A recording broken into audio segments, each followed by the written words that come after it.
بسم اللہ الرحمن الرحیم الحمد للہ رب العالمین والصلاة والسلام علی اشرف الانبیاء والمرسلین۔ ہم کنٹینیو کرتے ہیں گرامر کے ساتھ۔ گرامر میں آج ہم مزید فی کا تعارف لیں گے۔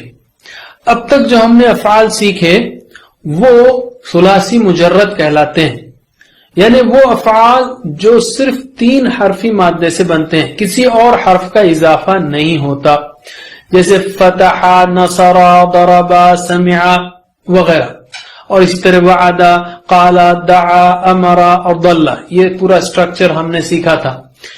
اس میں فعل ماضی اگر ہم لیں تو اس میں صرف 3 حروف سے فعل ماضی بنتا ہے، جیسے فتح، نصر، ضرب، سمع، وعد، قال، دعا، امر، ضل، جو کہ ضلالہ ہے۔ آج ہم ثلاثی مزید فی سیکھیں گے۔ مزید یعنی زیادہ، فی ہی اس میں، مزید فی زیادہ اس میں۔ ثلاثی مزید فی یعنی ہے وہ 3 حروف سے بنے ہوئے، لیکن ان کے 3 حرفی مادے میں کبھی 1 حرف، کبھی 2، کبھی 3 حروف کا اضافہ ہوتا ہے، اور اسی کو ریفرنس بنائیے آپ، یعنی فعل فعل ماضی کے اندر ہی زیادہ ہو جاتا ہے، جیسے سبح تشدید بڑھ گئی، جاہد جہدہ کی وجہ جاہد، سلم کی وجہ اسلم وغیرہ۔ تو یہ زائد حروف کبھی مادے کے پہلے حرف سے پہلے آتے ہیں، کبھی مادے کے پہلے اور دوسرے حروف کے درمیان آتے ہیں۔ 3 ہے نا، فتح، فتح، تو کبھی اس کے پہلے آتے ہیں، کبھی ادھر آتے ہیں، کبھی مختلف جگہوں پر آتے ہیں۔ ہم کو ایسے 8 اہم ابواب سیکھنا ہے تو 12 ہو یا اس سے بھی زیادہ، لیکن ہم 8 اہم ابواب سیکھیں گے۔ ان ابواب کو یاد رکھنے کے لیے آسان طریقہ ذیل میں یعنی اس کے بعد دیا جائے گا آپ کو۔ ان جملوں میں مصدر یعنی کام کا نام بھی آپ سیکھ لیں گے، ایک تو ہے فعل اور فعل، یعنی یہ بھی سیکھ لیں گے اور یہ بھی۔ اور وہ جملے کیا ہیں؟ تسبیح اور مجاہدہ اسلام کی بنیادوں میں سے ہے۔ تسبیح اور مجاہدہ اسلام کی بنیادوں میں سے ہے۔ اس کے بعد آگے بڑھنا ہو، اس میں اچھا کرنا ہو تو انفرادی طور پر قرآن میں تدبر کرنا پڑے گا اور اجتماعی طور پر تدارس کرنا پڑے گا۔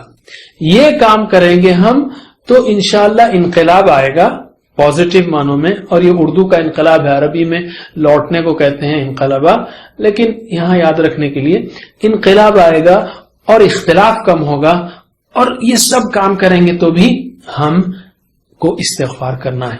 پھر سے تسبیح اور مجاہدہ اسلام کی بنیادوں میں سے۔ آگے بڑھنا ہو تو ہم کو تدبر کرنا ہے اور مل کر تدارس کرنا ہے قرآن کا، نتیجے میں انقلاب آئے گا، اختلاف کم ہوگا، اور آخر میں استغفار کرنا ہے۔ اس کی مزید تشریح سے پہلے ہم اردو کا مزید فی لیتے ہیں۔ اردو میں بھی مزید فی ہے، گھبرائیے مت۔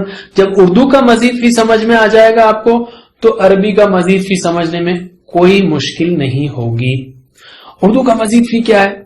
پہلے تو ہم ثلاثی مجرد لیتے ہیں اردو کا، نون کاف لام سے، وہ نکلا، ٹھیک ہے، نون کاف لام سے ہم اردو کے پورے صیغے بناتے ہیں ثلاثی مجرد، یعنی بیسک۔ وہ نکلا، وہ نکلے، آپ سب نکلے، میں نکلا، ہم نکلے، وہ نکلتا ہے، وہ نکلتے ہیں، آپ نکلتے ہیں، آپ سب نکلتے ہیں، میں نکلتا ہوں، ہم نکلتے ہیں، نکل، نکلو، مت نکلو۔ نکلنے والا کسی پر اثر نہیں پڑا، خود نکل گیا، اور نکلنا۔ اب اس میں اردو میں نکلا میں اگر ہم ایک الف ایڈ کر دیں، نکلا میں اگر ایک الف بڑھا دیں، جیسے نکلا سے نکالا، تو دیکھیے کیا ہو جاتا ہے۔ نکلا مطلب میں نکلا کمرے سے، نکالا مطلب میں نے کسی کو پکڑ کے کہہ دیا بھائی، یا یہ کرسی کو پکڑ کے باہر نکال دیا میں نے نکالا۔ تو اب نکالا سے ہم پورے صیغے بنا سکتے ہیں۔ اس نے نکالا، انہوں نے نکالا، آپ نے نکالا، آپ سب نے نکالا، میں نے نکالا، ہم نے نکالا، وہ نکالتا ہے، وہ نکالتے ہیں، آپ نکالتے ہیں، آپ سب نکالتے ہیں، میں نکالتا ہوں، ہم نکالتے ہیں۔ نکالو، مت نکالو، نکالنے والا جسے نکالا گیا، نکالنا۔ اس مرد نے نکالا، اس عورت نے نکالا، وہ نکالتا ہے، وہ نکالتی ہے۔ ہو گیا. نکلا کے بجائے ہم نے ایک الف جوڑایا, معنی پورا بدل گیا. نکلا یعنی میں نکلا, نکالا میں نے یعنی میں نے کرسی کو نکال دیا. اردو میں اگر ہم واو اور الف بھی بڑھا دیں تو اور مطلب بدل جاتا ہے. نکلوایا یعنی نکلا میں نکلا باہر, نکالا میں نے کرسی کو لیا باہر نکال دیا. نکلوایا یعنی میں نے کسی سے کہا بھائی یہ کرسی باہر کر دو, میں نے کرسی نکلوائی. میں نے نہیں نکالا, میں نے کسی سے کہا بھائی اس کو باہر کر دو کرسی کو, اور اس نے کرسی کو باہر کر دیا, گویا میں نے نکلوایا. ابھی نکلوایا سے بھی پورے صیغے بنا سکتے ہیں. اس نے نکلوایا, انہوں نے نکلوایا, آپ نے نکلوایا, آپ سب نے نکلوایا, میں نے نکلوایا, ہم نے نکلوایا. وہ نکلواتا ہے, وہ نکلواتے ہیں, آپ نکلواتے ہیں, آپ سب نکلواتے ہیں, میں نکلواتا ہوں, ہم نکلواتے ہیں. نکلوا, نکلواؤ, مت نکلوا, مت نکلواؤ, نکلوانے والا, جسے نکلوایا گیا, نکلوانا. دیکھ لیا آپ نے اردو میں دو مزید فی تو دیکھ لیے, نکلا سے نکالا اور نکلوایا. اسی طرح گرا سے گرایا, گروایا, اٹھا سے اٹھایا, اٹھوایا وغیرہ. ان سب میں الف اور واو کا اضافہ ہوا ہے. بعض اوقات اردو میں دوسرے حروف بھی آتے ہیں, مثلا کھایا سے کھلایا, لام آ رہا ہے دیکھیا, کھایا کھلایا, پیا پلایا, دیا دلایا اور دلوایا. کھایا سے کھلایا اور کھلوایا, پیا سے پلایا اور پلوایا, دیا سے دلایا اور دلوایا. اسی طرح سے آپ نے اردو میں 3 قسم کے مزید فی دیکھ لیے. بہرحال ہم کو اردو سیکھنا نہیں ہے, عربی سیکھنا ہے. تو عربی میں فعلا سے, اردو میں تو 2-3 دیکھے نا آپ نے, عربی میں فعلا سے 9 بلکہ 14 مزید فی بنتے ہیں. لیکن گھبرائیے مت, بالکل ماشاءاللہ عربی بہت رچ زبان ہے اور بہت سٹرکچرڈ ہے. ان سارے مزید میں سے ہم 8 اہم مزید فی دیکھیں گے. جیسا اردو میں ہم نے کیا کیا, نکالا کو پوروں میں لے کر چلے ہم, یا نکلوایا کو پورے صیغوں میں لے کر چلے, ویسا ہی عربی میں کرنا ہے. اگلی پریکٹس ہم آگے دیکھیں گے. اور معنی کا جہاں تک تعلق ہے, جیسا فرق نکلا اور نکالا اور نکلوایا میں ہے, ویسا ہی کچھ فرق فعلا فعلا فعلا افعلا تفعلا وغیرہ میں ہے. اس کو انگریزی میں ڈیرائیوڈ فارمز آف لٹرل ورب بھی کہتے ہیں. ہر مزید فی کے باب کی ایک مثال کو اچھی طرح یاد رکھیے. دیکھیے عام طور پر عربی کتابوں میں فعلا سے فعلا فعلا افعلا تفعلا تفعلا انفعلا افتعلا استفعلا, اس میں ذرا یاد رکھنا مشکل ہے. تو جیسا ثلاثی مجرد میں ہم نے یاد رکھا نا, فتح, نصر, ضرب, سمع, ویسا ہی ہم مزید فی میں بھی کچھ اچھی مثالیں لے لیتے ہیں ہر باب کے لیے. تو یہ ہیں سبح, جاہد, اسلم. بجائے میں آپ کو کہوں فعل, فاعل, افعل, میں سمجھتا ہوں اس طرح یاد رکھیے, سبح, جاہد, اسلم, تدبر, تدارس, انقلب, اختلف, استغفر. اور اس کو کیسے یاد رکھیں گے آپ؟ تسبیح اور مجاہدہ اسلام کی بنیادوں میں سے ہے. تسبیح سے مراد نماز, ذکر, فکر سب. مجاہدہ یعنی کوشش دین کی راہ میں, یہ اسلام کی بنیادوں میں سے ہے. آگے بڑھنا ہے, اس کام کو اچھا کرنا ہے تو قرآن میں تدبر کرنا ہوگا, اس لیے کہ سارا اسلام اس کی بیس قرآن ہے. تو تدبر کرنا ہوگا, اور نہ صرف انفرادی طور پر اور اجتماعی طور پر مل کر تدارس کرنا ہوگا. تدارس یعنی مل کر ایک دوسرے کو پڑھانا. تدبرا, تدارسا. تو کیا ہوگا؟ انقلاب آئے گا, ایک اچھا انقلاب آئے گا, تعلیمی اور سماجی ایک ہماری حالت بہتر ہوگی. اختلاف کم ہوگا, یہ جھگڑے کم ہوں گے, کیونکہ ہم نے قرآن کو چھوڑ دیا ہے تو اس لیے اختلاف ہی اختلاف ہے. قرآن سے جڑیں گے تو انشاءاللہ حبل اللہ سے جڑیں گے, اور یہ سارے کام ہوں تو ہم کو استغفار کرنا ہے. تو یاد رکھیے تسبیح اور مجاہدہ اسلام کی بنیادوں میں سے. آگے بڑھنا ہو تو تدبر کرنا ہے, تدارس کرنا ہے. نتیجے میں کیا ہوگا؟ انقلاب آئے گا, اختلاف کم ہوگا, استغفار کرنا ہے سارے کاموں پر.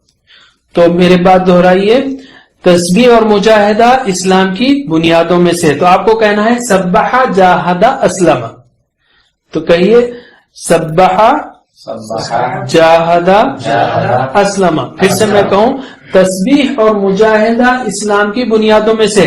سبح جاہدہ اسلم. پھر سے کہوں میں تسبیح اور مجاہدہ اسلام کی بنیادوں میں سے. جاہدہ اسلم. تسبیح اور مجاہدہ اسلام کی بنیادوں میں سے. سبح جاہدہ اسلم.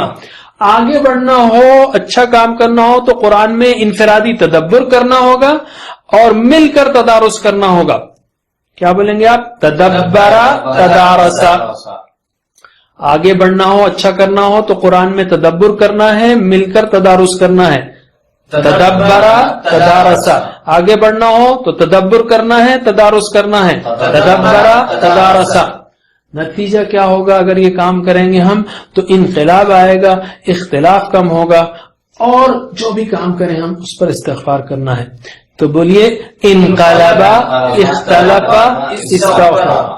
یہ کام کریں گے تو کیا ہوگا؟ انقلاب آئے گا، اختلاف کم ہوگا، اور استغفار کرنا ہے سب پر. انقلبا اختلفا استغفر. یہ اسٹرکچر کو آپ یاد رکھیں گے انشاءاللہ.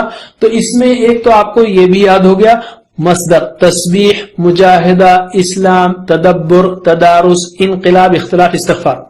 اور ہم بار بار کہہ رہے ہیں سبح جاہدہ اسلم، تدبرا تدارسا، انقلب اختلف استغفر. یہ ہو گئے 8. 3 اور 2 اور 3 ٹوٹل ہوئے 8. یہ اہم ابواب ہیں جس کو ہم کو سیکھنا ہے. ایک خاص بات نوٹ کیجئے کہ مزید فی کے سارے ابواب میں امر بنانا، آرڈر بنانا بہت آسان ہے. صرف آخر میں سکون لگا کر چھوٹی سی تبدیلی کرنا ہے. مثال کو دیکھیے تو بات سمجھ میں آئے گی. یعنی سبح سے سبح، جاہدہ سے جاہد، اسلم سے اسلم.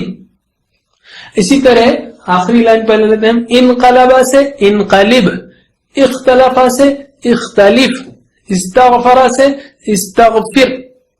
اور یہ جو بیچ کے دو ہیں یہ بڑے اسپیشل ہیں. تدبرا سے تدبر، اس کو زیر نہیں لگتا، اور تدارس سے تدارس، زیر نہیں لگتا، نیچے نہیں جاتا ہے. یعنی قرآن میں تدبر اور مل کر پڑھنا چھوڑنا ہی نہیں چاہیے، نیچے ہونا ہی نہیں چاہیے، اس پہ زبر ہی رہے گا. تدبرا اور تدارسا. تو سبح سے سبح، جاہدہ سے جاہد، اسلم سے اسلم، انقلب سے انقلب، اختلف سے اختلف، استغفر سے استغفر. لیکن تدبرا سے تدبر، تدارسا سے تدارس. بس. اور ایک دلچسپ بات یہ ہے کہ مزید فی کے سارے ابواب میں اسم فاعل یعنی کرنے والا اور اسم مفعول یعنی جس پر اثر پڑا، اس کے صیغوں کے شروع میں میم پیش منہ لگتا ہے، اور صرف زبر اور زیر کا فرق ہے. جیسے سبح سے اگر آپ صرف زبر لگائیں، صرف میم پیش سامنے لگائیں اور آخری حرکت چھوڑ دیجئے اس وقت، تو مسبح. مجاہدہ سے مجاہد، اسلم سے مسلم، تدبرہ سے متدبر، تدارسا سے متدارس، انقلبہ سے منقلب، اختلفہ سے مختلف، استغفرہ سے مستغفر.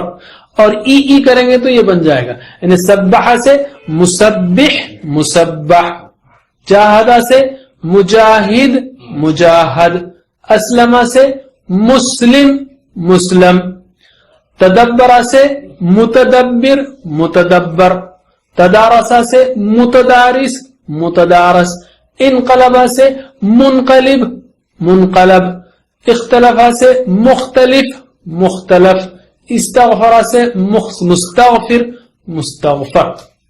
اس میں سے بعض آخر میں اسم مفعول نہیں بنتا، لیکن اسٹرکچر یاد رکھ لیجئے. ٹھیک ہے؟ تو یہ ہو گیا اسم فاعل اور اسم مفعول کس طرح بنانا ہے. اسی طرح آپ نے امر بھی بنانا سیکھ لیا. تو امر اور فاعل اور اسم فاعل اسم مفعول یہ بہت آسان ہے لذیذ فی میں، مزید فی میں. لذیذ تو ہو ہی جائے گا انشاءاللہ. انشاءاللہ اگلے اسباق میں ہم اس کو اور پریکٹس کریں گے، ایک ایک مزید فی کو لیں گے، اور انشاءاللہ فکر مت کیجئے بہت آسان ہو جائے گا یہ. اب ہم لیتے ہیں ایک نقطہ فکر. اللہ کے رسول صلی اللہ علیہ وسلم نے فرمایا، آدمی، مفہوم کہہ رہا ہوں، آدمی نماز پڑھتا ہے اور اس کو ثواب کا صرف 10واں حصہ ملتا ہے، بعض کو 9واں، بعض کو 8واں 7واں 6ٹا 5واں 4تھا 3 یا آدھا. آپ نے فل کا ذکر بھی نہیں کیا، ہو سکتا ہے فل کا انبیاء علیہ السلام کی نماز ہو، واللہ عالم. بہرحال ہمارے لیے آپ نے کہا کہ لوگوں کو اس طرح کے ثواب ملتے ہیں، اور اصل جو فیکٹر ہے اس میں خشوع ہے، خضوع ہے، شرائط و ارکان وغیرہ ہے. اور ہمارے لیے غیر عربوں کے لیے ایک اور بڑا چیلنج ہے، وہی کہ دماغ ہی ہمارا نماز میں نہیں رہتا، جس کی ہم پچھلی بار باتیں کرتے رہیں. تو اب یہ جو نقصان ہے اس کو ذرا اچھی طرح سمجھ لیجئے. آپ کو معلوم ہے کہ ہر حرف پر 10 نیکیاں ہیں، تو سورہ فاتحہ میں تقریباً 140 حروف ہیں، تو اسی کے 1400 ہو گئے تقریباً. یعنی ایک صرف حساب ایک سمجھنے کے لیے بات کر رہا ہوں، اللہ کو معلوم ہے کتنی نیکیاں جو ہے نماز کی ہر رکعت کی ہیں. پھر کوئی صورت اور اس کے بعد میں رکوع سجود وغیرہ سب اگر لے لیں تو فرض کیجئے ہر رکعت کی 2000 نیکیاں ہیں. حدیث کے مطابق کیا ہے، اس میں اکثر کو 10 سے 20% ملتے ہیں. یعنی کسی کو 10واں، کسی کو 9واں، کسی کو 8واں، کسی کو 7واں، کسی کو 6ٹا، کسی کو 5واں.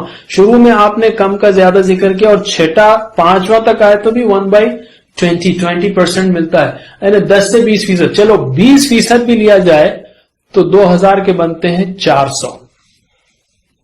اور زیادہ سے زیادہ آپ نے 50% یعنی 1000 کا ذکر کیا. یعنی اگر رکعت کے 2000 نیکیاں تو آپ نے اکثریت کا جو ذکر کیا ہے وہ 10 سے 20% کے بیچ میں یعنی 400، اور جو میکسیمم ذکر کیا وہ 50% یعنی 1000. تو ہر رکعت میں 600 نیکیوں کا نقصان ہو رہا ہے. تو 25 رکعتیں روز پڑھتے ہیں اگر آپ، تو 25 × 600 15,000 نیکیوں کا نقصان ہے. اور سال کے 365 دن اس طرح پڑھتے رہیں تو تقریباً 50 لاکھ کا نقصان ہے. اور اگر 50 سال اس طرح پڑھتے رہیں تو 25 کروڑ نیکیوں کا نقصان ہے. یاد رکھیے اگر آپ 10,000 کماتے ہو اور لاپرواہی کی وجہ سے صرف مینٹل ہر مہینہ 6,000 کا نقصان اٹھاتے ہیں تو آپ پوری کوشش کریں گے کہ لاس سے بچیں. تو جو نمازیں ہم روزانہ پڑھتے ہیں جس پر ہمیشہ کی زندگی کے انعامات ہیں، اس کے بارے میں ہرگز لاپرواہی مت کیجیے. انشاءاللہ یہ کورس آپ کو مدد کرے گا، چینلز بتائے گا اور تفصیل بتائیں گے ہم کہ کس طرح نماز میں توجہ، خشوع و خضوع انشاءاللہ ہم لا سکتے ہیں. دعا کیجیے کہ اللہ تعالیٰ اس کو جاری رکھنے، اس سے فائدہ اٹھانے اور دوسروں تک پہنچانے کی توفیق دے.